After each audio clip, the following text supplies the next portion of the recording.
Urbanization doesn't just add a bit more runoff, it can fundamentally reshape the hydrograph. When pervious areas are replaced with roofs, roads, and car parks, peak flows can increase significantly. Runoff arrives faster, and downstream systems get hit harder and more often. That's exactly where retarding basins, also called detention ponds, come in. In this video, I will define what a retarding basin is, explain why we use them, run through their main types and components, cover their site selection, and finally go through a quick sizing method you can use for feasibility study and early design. Stay with me. A retarding basin is a stormwater asset designed to temporarily store excess runoff and then release it at a controlled rate through an outlet structure. The primary objective of retarding basins is peak flow attenuation and delay. In many frameworks, the target is to reduce the post-development peak flow to a value similar to or smaller than the pre-development peak for selected design events, commonly somewhere in the 10 to 1% AEP range, depending on local requirements. That attenuation provides multiple benefits. It protects downstream properties, reduces surcharge in drainage networks, and helps limit erosion risk. Retarding basins have some secondary objectives that are often just as important as the primary ones. These objectives are as follows. First, water quality improvement. Even a basic basin can promote sedimentation, delivering meaningful reduction in total suspended solids. Where higher treatment is required, designers may incorporate a wetland cell or permanent low-flow zone to improve removal of total suspended solids, total phosphorus, and total nitrogen through additional physical, chemical, and biological processes, typically by establishing a microphyte zone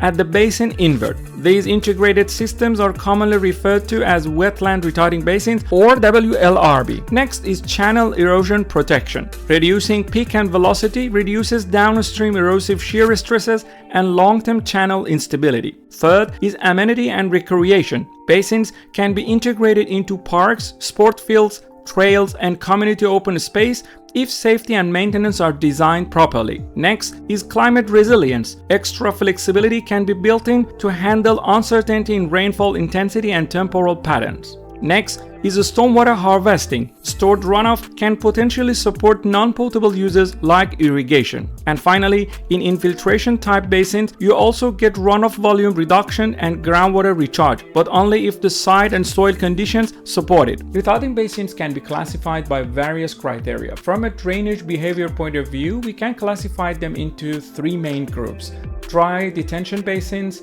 extended detention basins, and infiltration basins. Let's go through them. A dry detention basin drains completely between events and stays dry most of the time.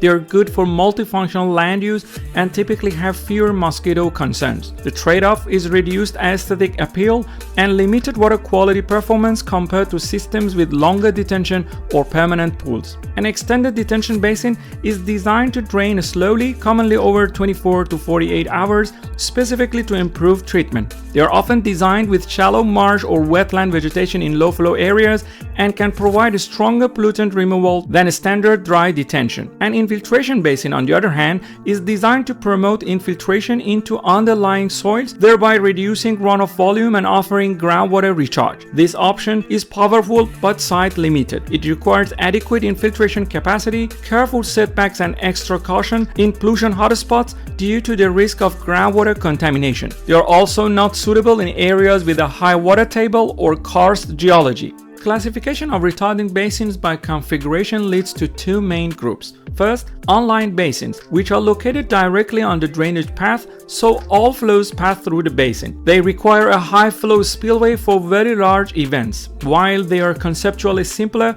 they often have higher sediment load and maintenance costs. Then, offline basins, located adjacent to the main channel with a diversion structure, so only targeted flows enter the basin while larger flows bypass. They are more complex hydraulically, but often have lower sedimentation and offer better protection during extreme events.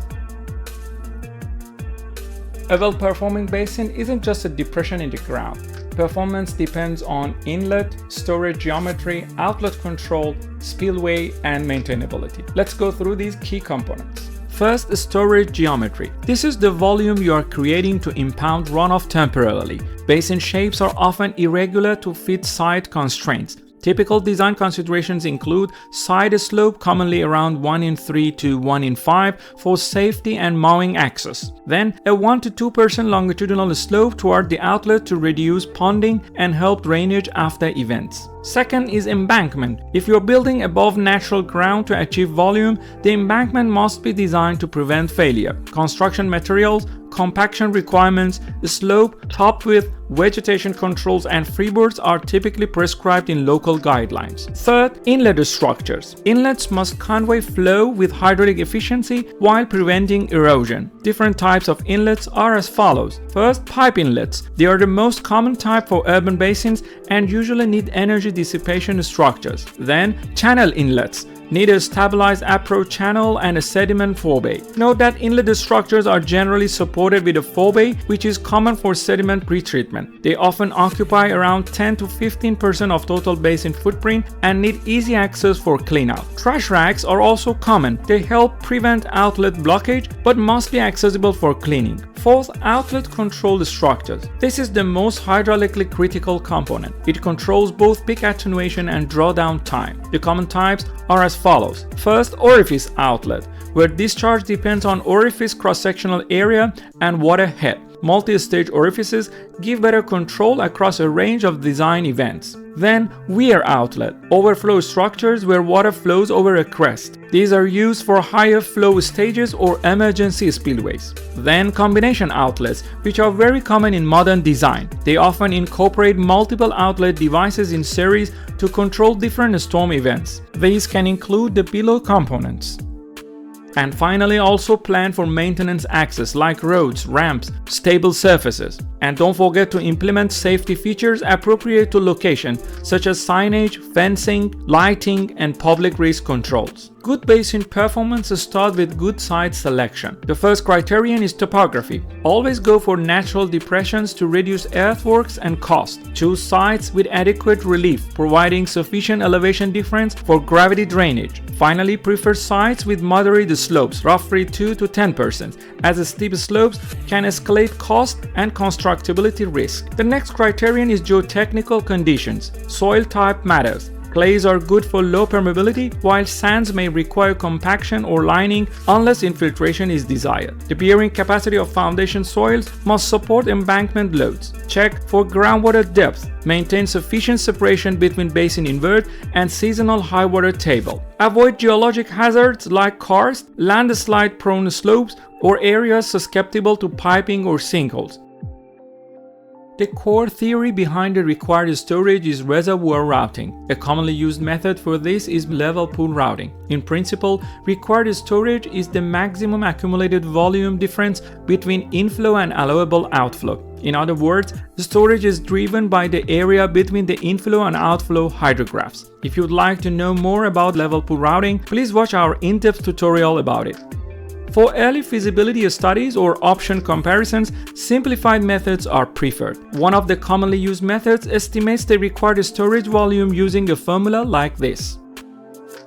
Note that the required peaks and inflow volumes in this formula can be estimated using modified rational method. Also remember that this approach is a screening method. Final design should use proper hydrological routing to better estimate runoff peaks and volumes, confirm drawdown times, check outlet capacity, and assess blockage sensitivity. Besides, local guidelines may need you to design for future climate.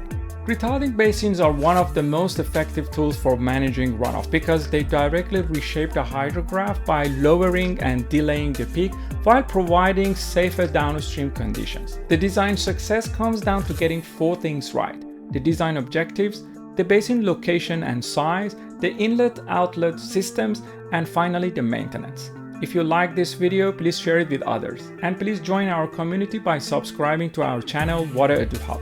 Thank you for watching. I look forward to seeing you in the next one.